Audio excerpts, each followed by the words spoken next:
നമസ്കാരം. നടിയെ ആക്രമിച്ച കേസിൽ നാളെ വിധി വരാനിരിക്കെ കേസിന്റെ കൂടുതൽ വിശദാംശങ്ങൾ പുറത്തുവരികയാണ് ഇപ്പോൾ. കേസുമായി ബന്ധപ്പെട്ട 8ാം പ്രതിയായ ദിലീപിനെയും 1ാം പ്രതിയായ പൾസർ സുനിയെയും തമ്മിൽ ബന്ധിപ്പിക്കുന്ന നിർണായക വിവരങ്ങൾ അന്വേഷണ സംഘം കണ്ടെത്തിയതായും ഇവ പ്രോസിക്യൂഷൻ തെളിവുകൾക്കായി സമർപ്പിക്കപ്പെട്ടതായുമാണ് ലഭ്യമായ വിവരം. നടിയെ ആക്രമിക്കാനുള്ള കൊട്ടേഷന്റെ കൂടുതൽ വിവരങ്ങളും ഇതോടെ പുറത്തുവരുന്നുണ്ട്. ആകെ 1.5 കോടി രൂപയുടെ കൊട്ടേഷനാണ് ദിലീപ് നൽകിയത്. അത് കേസാവുകയാണെങ്കിൽ 3.5 കോടിയായി ഉയർത്തി തരാമെന്നും ദിലീപ് വാഗ്ദാനം ചെയ്തുവെന്നാണ് അന്വേഷണ സംഘത്തിന്റെ കണ്ടെത്തൽ. കൂടാതെ ഇതുമായി ബന്ധപ്പെട്ട് പണം കൈമാറിയതിന്റെ ഡിജിറ്റൽ തെളിവുകൾ ഉൾപ്പെടെ അന്വേഷണ സംഘത്തിന് ലഭിച്ചിരുന്നു. ആദ്യഘട്ടത്തിൽ ദിലീപ് പൾസർ സുനിയുടെ അമ്മയുടെ അക്കൗണ്ടിലേക്ക് 10,000 രൂപ കൈമാറിയതിന്റെ രേഖകൾ അന്വേഷണത്തിനിടെ ലഭിച്ചു.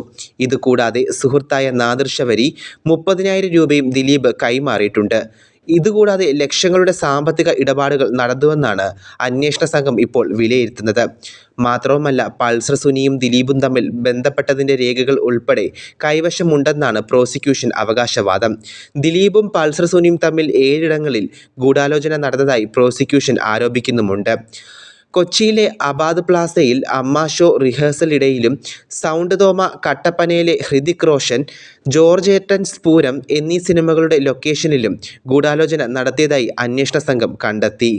എന്നാൽ കേസിൽ പൾസർ സുനിയും ദിലീപും നേരിട്ട് ഫോൺ വിളിയോ സന്ദേശങ്ങളോ ഇല്ല എന്നാണ് അന്വേഷണ സംഘത്തിന്റെ കണ്ടെത്തൽ. ഇത് ആസൂത്രിത നീക്കമെന്നാണ് അന്വേഷണ സംഘം വിലയിരുത്തിയത്. ബോധപൂർവമായ പദ്ധതിയുടെ ഭാഗമായാണ് നേരിട്ടുള്ള ആശയവിനിമയം ഒഴിവാക്കിയതെന്നും ഇരുവരും തമ്മിലുള്ള ബന്ധം തെളിയിക്കുന്ന ഡിജിറ്റൽ തെളിവുകൾ ഇല്ലാതാക്കാനായിരുന്നു ഇതെന്നും പ്രോസിക്യൂഷൻ പറയുന്നു. വേറെയും കണ്ടെത്തലുകൾ ദിലീപിന് പ്രതികൂലമായ കേസുകൾ ഉണ്ടായിട്ടുണ്ടെന്നാണ് പ്രോസിക്യൂഷൻ പറയുന്നത്. ദിലീപ് വ്യാജ ആശുപത്രി രേഖ ഉണ്ടാക്കിയെന്നാണ് അന്വേഷണ സംഘം ആരോപിക്കുന്നു. 2017 ഫെബ്രുവരി 14 മുതൽ 21 വരെ താൻ ആശുപത്രിയിൽ അഡ്മിറ്റ് ആണെന്നായിരുന്നു വ്യാജരേഖയിൽ പറയുന്നത്. ഫെബ്രുവരി 17-നാണ് നടി ആക്രമിക്കപ്പെട്ടത്. എന്നാൽ ആശുപത്രി രേഖകളിൽ ദിലീപിന്റെ പേര് ഉണ്ടായിരുന്നില്ല. അതേസമയം നടിയെ ആക്രമിച്ച കേസിൽ നാളെയാണ് വിധി വരുന്നത്. 2020 ജനുവരി 6-നാണ് 1ാം പ്രതി പൾസർ സുനി, 8ാം പ്രതി നടൻ ദിലീപ് അടക്കമുള്ള 10 പ്രതികൾക്ക് എതിരെ വിചാരണ കോടതി കുറ്റം ചുമത്തിയത്. കൃത്യം നടന്ന് ഏകദേശം 3 വർഷം പിന്നിടുമ്പോൾ ജനുവരി 30-ന് സാക്ഷി വിസ്താരം ആരംഭിക്കുകയും ചെയ്തിരുന്നു. അടച്ചിട്ട കോടതി മുറിയിൽ വെച്ചായിരുന്നു വിചാരണ നടപടികൾ. കേസിലാകെ 261 സാക്ഷികളെയാണ് വിസ്തരിച്ചത്. ഇതിനു മാത്രം ഏതാണ്ട് 438 ദിവസമെടുത്തു. ചലച്ചിത്ര താരങ്ങളായ ഭാമ, സിദ്ദീഖ്, ഇടവേള ബാബു, ബിന്ദു പണിക്കർ തുടങ്ങി 28 സാക്ഷികളെയാണ് വിചാരണയ്ക്കിടെ മൊഴിമാറ്റിയത്. ഏപ്രിൽ 11-ന് അന്തിമവാദം പൂർത്തിയായെങ്കിലും നടപടിക്രമങ്ങൾ പിന്നെയും 7-8 മാസത്തോളം നീണ്ടു. നാളെ രാവിലെ 11 മണിയോടെ തന്നെയാണ് കോടതി നടപടികൾ ആരംഭിക്കുമെന്നാണ് വിവരം. ദിലീപ് DGP ലോക്നാഥ് ബെഹ്റയ്ക്ക് ഒരു പരാതി നൽകിയിരുന്നു. 1ാം പ്രതി ജയിലിൽ നിന്നും വിളിച്ച് ശല്യപ്പെടുത്തുന്നു എന്നായിരുന്നു പരാതിയുടെ ഉള്ളടക്കം. ദിലീപിന് കേസിൽ ബന്ധമുണ്ടെന്ന സംസാരം പൊതുവെ ഉണ്ടായിരുന്നുവെങ്കിലും ആദ്യഘട്ടത്തിൽ പ്രതി ചേർക്കപ്പെട്ടിരുന്നില്ല. പിന്നീടാണ് ദിലീപിന്റെ പരാതി വരുന്നതും 3 ദിവസത്തിനകം അന്വേഷിച്ച് നടപടി എടുക്കണമെന്ന് DGP ഉന്നത ഉദ്യോഗസ്ഥർക്ക് നിർദ്ദേശം നൽകിയതും. TP സെൻകുമാർ നൽകിയ പരാതിയിൽ ലോക്നാഥ് ബെഹ്റയെ DGP സ്ഥാനത്ത് നിന്ന് മാറ്റാൻ തീരുമാനമായതും ഈ വേളയിലാണ്. ദിലീപ് നൽകിയ പരാതിയിൽ അന്വേഷണം നടത്തുമ്പോൾ ബെഹ്റ DGP സീറ്റിൽ ഇല്ലാതെയായി. ദിലീപിന്റെ പരാതി IG-ക്ക് ഫോർവേഡ് ചെയ്തു. IG അന്വേഷണ സംഘത്തിന് കൈമാറി. അന്വേഷണ ഉദ്യോഗസ്ഥർ ജയിലിലെത്തി വിവരങ്ങൾ ശേഖരിച്ചു. ഈ വേളയിൽ പൾസർ സുനി ചില കാര്യങ്ങൾ അന്വേഷണ ഉദ്യോഗസ്ഥരോട് പറഞ്ഞു. തെളിവ് ശേഖരണത്തിന്റെ ഭാഗമായി CCTV പരിശോധിച്ചു. സാധാരണ 60 ദിവസം വരെയാണ് ജയിലിലെ CCTV ദൃശ്യങ്ങൾ സൂക്ഷിക്കുക. കോവിഡ് കാരണം അത് നീക്കാൻ വൈകി. നിർണായക ദിവസങ്ങളിലെ CCTV ദൃശ്യങ്ങൾ അങ്ങനെയാണ് അന്വേഷണ സംഘത്തിന് ലഭിച്ചത്. ആ തെളിവ് വെച്ചാണ് ദിലീപിനെ അറസ്റ്റ് ചെയ്തതുമെന്നും അഡ്വക്കേറ്റ് TB മിനി പറയുന്നു. പിന്നീടാണ് ബാലചന്ദ്രകുമാർ തെളിവുമായി വന്നതും മുഖ്യമന്ത്രിയെ കണ്ടതും. അവിടെ അത് പരിഗണിക്കപ്പെട്ടില്ല. അതിനുശേഷം റിപ്പോർട്ടർ ചാനലിൽ വന്ന് അഭിമുഖം കൊടുത്തു. ഇതോടെ വീണ്ടും അന്വേഷണത്തിന് വഴി തെളിഞ്ഞു. അന്ന് ദിലീപിന് വേണ്ടി വാദിച്ച പലരും പിന്നീട് അനുഭവിച്ചു. നടൻ സിദ്ദീഖ് മുതൽ ഏറ്റവും ഒടുവിൽ രാഹുൽ ഈശ്വർ വരെ എന്തൊക്കെയോ കാരണങ്ങളാൽ ജയിലിൽ കഴിയേണ്ടി വന്നു. പ്രകൃതിയുടെ ഒരു ഇടപെടൽ ഇവിടെ എല്ലാം ഉണ്ടെന്ന് പറയാൻ കാരണം അതാണെന്നും അഡ്വക്കേറ്റ് TB മിനി പറയുന്നു. ഇടവേള ബാബു, സിദ്ദീഖ് എന്നിവരെല്ലാം ഇരയ്ക്കൊപ്പമാണ് എന്നാണ് പറഞ്ഞത്. മോഹൻലാൽ, മമ്മൂട്ടി ഉൾപ്പെടെയുള്ള ഒരാളും ഇരയ്ക്ക് നീതി കിട്ടുന്നതിന് ശ്രമിച്ചില്ല. മമ്മൂട്ടി ഒരു വാക്കുപോലും പറഞ്ഞിട്ടില്ല എന്ന് മാത്രമല്ല ദിലീപിനെ രക്ഷപ്പെടുത്താൻ ഇടപെടുകയും ചെയ്തു. അതിനുള്ള തെളിവ് ഞങ്ങളുടെ കയ്യിലുണ്ട് എന്നും അഡ്വക്കേറ്റ് TB മിനി പറയുന്നു. അവരാരും പ്രതികളല്ല, പക്ഷേ പ്രകൃതിയിൽ നിന്ന് എല്ലാവർക്കും കിട്ടുമെന്നാണ് തൻ്റെ കാഴ്ചപ്പാടെന്നും അഡ്വക്കേറ്റ് TB മിനി വീണ്ടും പറഞ്ഞു.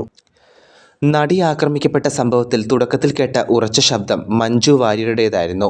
സംഭവം നടന്ന ഉടനെ കൊച്ചിയിൽ ചേർന്ന യോഗത്തിൽ എല്ലാവർക്കും മുൻപിൽ വെച്ച് മഞ്ജു പറഞ്ഞ വാക്കുകൾ കേസിൻ്റെ ഗതി തന്നെ മാറ്റിമറിച്ചു എന്ന് വേണേൽ പറയാം.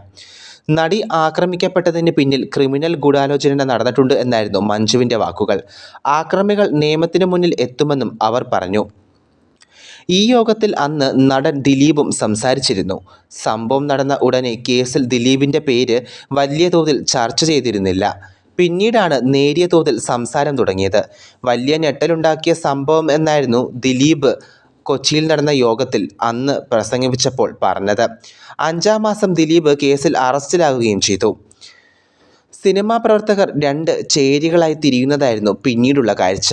അവൾക്കൊപ്പം എന്ന ഹാഷ്ടാഗും ഉണ്ടായി.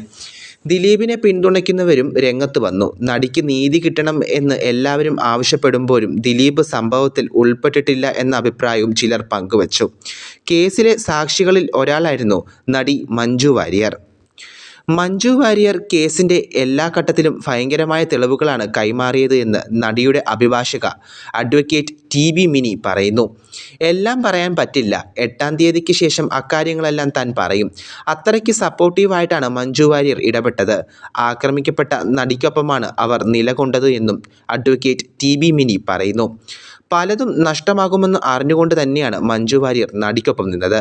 നടിയെ പ്രൊട്ടക്റ്റ് ചെയ്യുക എന്ന ഉത്തരവാദിത്തം മഞ്ജു നിർവഹിച്ചു. ഗീതു മോഹൻദാസ്, രമ്യ നമ്പീശൻ, റിമ കല്ലിങ്കർ, പാർവതി തിരുവോത്ത് തുടങ്ങിയ കഴിവുള്ള ഒത്തിരി നടിമാർക്ക് അവസരങ്ങളില്ലാതെയായി. പൃഥ്വിരാജ് മാത്രമാണ് ഇരയോടൊപ്പം ഉണ്ട് എന്ന് പ്രഖ്യാപിച്ച ആളെന്നും അഡ്വക്കേറ്റ് TB മിനി പറയുന്നു. പൃഥ്വിരാജ് ഒന്നും മാറ്റി പറഞ്ഞില്ല. എന്നാൽ വേണ്ടത്ര പിന്തുണ പൃഥ്വിരാജിൽ നിന്ന് ലഭിച്ചോ എന്ന് ചോദിച്ചാൽ ഇല്ല എന്ന് താൻ പറയും. ആ പ്രൊഫഷനിൽ ഇരയ്ക്ക് നൽകാവുന്ന ഒരുപാട് അവസരങ്ങളുണ്ടായിരുന്നു. അത് പൃഥ്വിരാജ് നൽകിയില്ല. ആരും അതിന് ശ്രമിച്ചില്ല. നടിക്ക് പിന്നീട് ആരും അവസരം നൽകിയില്ല. ലാലിൻ്റെ കുടുംബവും മൊത്തം സാക്ഷികളായിരുന്നു. അവരെല്ലാം അവസാനം വരെ കൂടെ നിന്നുവെന്നും അഡ്വക്കേറ്റ് TB മിനി പറയുന്നു. അതേസമയം നടി ആക്രമിക്കപ്പെട്ട കേസിൽ വിധി വരാൻ ഇനി മണിക്കൂറുകൾ മാത്രമാണ് ബാക്കി. കേസിൽ പ്രോസിക്യൂഷൻ സമർപ്പിച്ച സുപ്രധാന രേഖ ഈ വേളയിൽ ഏഷ്യാനെറ്റ് ന്യൂസ് പുറത്തുവിട്ടു. കേസിലെ 8-ാം പ്രതിയായ നടൻ ദിലീപ് മുഖ്യമന്ത്രി പിണറായി വിജയന് അയച്ച സന്ദേശമാണിത്. വല്ലാത്തൊരു അവസ്ഥയിലാണ് താനെന്നും തുടങ്ങുന്നതായിരുന്നു സന്ദേശം. കേസിൽ ദിലീപ് അറസ്റ്റിലായത് സംഭവം നടന്ന 5 മാസത്തോടെ അടുക്കുകയാണ്. എന്നാൽ അതിന് ആഴ്ചകൾക്ക് മുമ്പ് ദിലീപിൻ്റെ പേര് കേസുമായി ബന്ധപ്പെട്ട് ഉയർന്നിരുന്നു. ദിലീപിൻ്റെ പേര് കേസിൽ ഉയർന്നു കേൾക്കുന്നതിന് മുമ്പാണ് മുഖ്യമന്ത്രിക്ക് ദിലീപ് സന്ദേശം അയച്ചത്രേ. എന്നാൽ ഈ സന്ദേശം മുഖ്യമന്ത്രി സ്വീകരിച്ചില്ല എന്നാണ് പിന്നീട് നടന്ന കാര്യങ്ങൾ വ്യക്തമാക്കുന്നത്. 2017 ഫെബ്രുവരി 17-നാണ് നടി രാത്രിക്കിടെ ആക്രമിക്കപ്പെട്ടത്. 2 ദിവസം കഴിഞ്ഞപ്പോൾ കൊച്ചിയിൽ താരങ്ങളും പൗരപ്രമുഖരുമെല്ലാം ചേർന്ന് ഒരു യോഗം വിളിച്ചിരുന്നു. ഇതിൽ ദിലീപ് പങ്കെടുത്തിരുന്നു. മാത്രവുമല്ല, ദിലീപിൻ്റെ ആദ്യ ഭാര്യയും നടിയുമായ മഞ്ജു വാര്യരും പങ്കെടുത്തു. രണ്ടുപേരും പ്രസംഗിക്കുകയും ചെയ്തു. ക്രിമിനൽ ഗൂഢാലോചന ഈ സംഭവത്തിന് പിന്നിലുണ്ട് എന്ന് ഈ യോഗത്തിലാണ് മഞ്ജു വാര്യർ പറഞ്ഞത്. ഇതോടെയാണ് വലിയ സംഘം നടിയെ ആക്രമിച്ച സംഭവത്തിന് പിന്നിൽ പ്രവർത്തിച്ചിട്ടുണ്ട് എന്ന് ചർച്ച തുടങ്ങിയത്. സ്ത്രീക്കും പുരുഷനും തുല്യമായ പരിഗണന കിട്ടണമെന്ന് മഞ്ജു വാര്യർ പ്രസംഗിച്ചിരുന്നു. ഈ പരിപാടിക്ക് ശേഷം 3-ാം ദിവസമാണ് ദിലീപ് മുഖ്യമന്ത്രിക്ക് സന്ദേശം അയച്ചത്. 2017 ഫെബ്രുവരി 22-ന് രാവിലെയാണ് ദിലീപ് പിണറായി വിജയന് ഫോണിൽ നിന്നും സന്ദേശം അയച്ചത് എന്ന് പ്രോസിക്യൂഷൻ കോടതിയിൽ അറിയിച്ചതായി റിപ്പോർട്ടിൽ പറയുന്നു. Sir, Dileep here. വല്ലാത്തൊരു മാനസികാവസ്ഥയിലാണ് ഞാൻ. ഒരു തെറ്റും ചെയ്യാതെ കഴിഞ്ഞ 3-4 ദിവസമായി അനുഭവിക്കുകയാ. സാറിൻ്റെ ഒറ്റയാളുടെ ധൈര്യത്തിൽ മാത്രമാണ് ഞാനന്ന് ഫിലിം അസോസിയേഷൻ കാര്യത്തിൽ ഇറങ്ങിയത്.